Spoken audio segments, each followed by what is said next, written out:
काय सांगितलं हे उभं केलं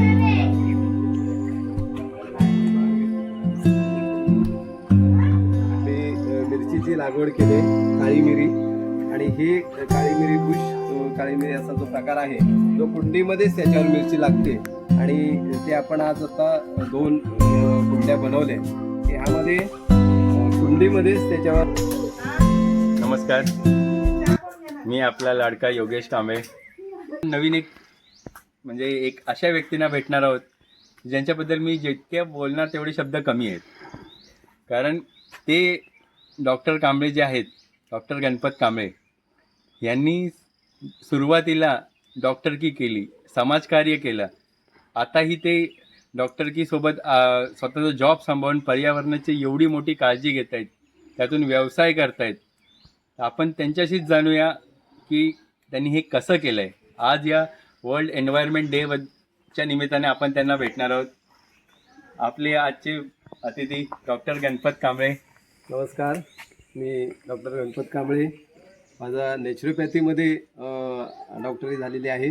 त्याच्यामुळे निसर्गाबद्दल सगळ्यांनाच, ज्यांना निसर्गाशिवाय माणूस जगत नाही अशा पद्धतीने आहे, त्यामुळे निसर्गाची आवड आहेच पहिल्यापासून. आणि आज जो एन्व्हायरमेंटल डे कालचा जो होता, तर त्या हिशोबाने आज लागवड केलेली आहे.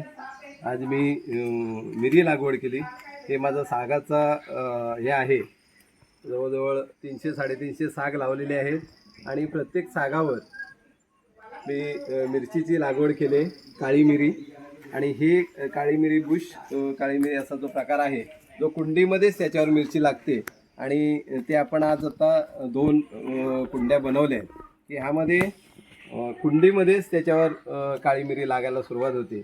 तर अशा पद्धतीने आपण जास्तीत जास्त. आणि माझा काजूची बाग आहे, त्यामुळे निसर्गाशी कनेक्ट राहून जेवढा करता येईल, समाजासाठी करता येईल, निसर्गाचा समतोल राखण्यासाठी जेवढं करता येईल तेवढं करण्याचा प्रयत्न करतो आहे. आणि सगळ्यांनी करावा की त्यामुळे आपला निसर्ग आणि निसर्गाचा समतोल, जसा आता उन्हाळा जास्तीत जास्त कडक होत चालला आहे, तर त्याला सांभाळण्यासाठी किंवा त्याचा बॅलन्स करण्यासाठी झाडांची निगा राखणं, त्याची लागवड करणं आणि तोड थांबवणं ह्या गोष्टी करणं गरजेचं आहे. डॉक्टर आपण नमस्ते. मी आज थोडे 2 प्रश्न आहेत माझे, तेही मी तुम्हाला विचारू इच्छितो. आपण जसं सांगितलं की निसर्गाची काळजी घ्या, तर माझा असा प्रश्न आहे की निसर्गाची काळजी घ्यायला सगळेजण तयार असतात, पण ते कसं होतं की वन टाईम इन्व्हेस्टमेंटसारखं असतं. तर आपण असे काही झाडं आम्हाला सुचवा की जेणेकरून आम्ही निसर्गाचीही काळजी घेऊ आणि त्यातनं आपल्याला उत्पन्नही भेटेल, असं काहीतरी आपल्याला सुचवा. हे काळी मिरी आहे, साधारण 2 ते 3 वर्षात ते उत्पन्न द्यायला सुरुवात होते. साधारण एक 5 ते 6 वर्षात तुम्हाला बऱ्यापैकी उत्पन्न द्यायला लागते. आज त्याचा बाजारभाव साधारण ह्यावर्षी 550 रुपये किलो सुकं काळी मिरी जाते. आणि ओल्याचा फक्त मुंबईमध्येच त्याचा मार्केट आहे. तर हे साधारण 2 ते 3 वर्षात तुम्हाला उत्पन्न द्यायला सुरुवात करते. काजूची जर लागवड तुम्ही केली तर साधारण ते 4 वर्षांनी तुम्हाला उत्पन्न द्यायला सुरुवात करेल. त्यामुळे शॉर्ट मध्ये होणारे असे बरेचसे हे आहे.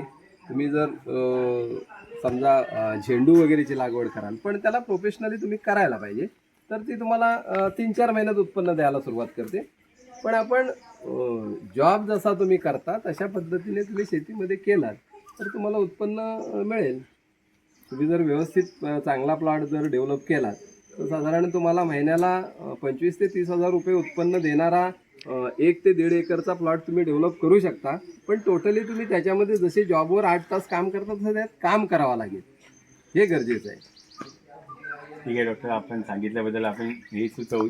म्हणजे आपण आपल्या व्ह्युअर्सना विनंती करूया की त्यांनी आता जी त्यांची जमिनी जी ओसाड पडलेली आहे, ज्यावर नुसतं रान वाढलेलं आहे, त्यावर जर आपण हे नाही, जसं तुम्ही सुचवल्याप्रमाणे काजू आहेत किंवा आंब्याची बागा आहेत, त्याची जास्त निगा राखली जाते. किंबहुना असे बांबूची झाडं आहेत ज्या जास्त मेहनतही नाही आहेत, की वन टाईममध्ये मेहनत केली की ते आपोआप वाढतं, फक्त साफसफाई एवढीच राखावी लागते.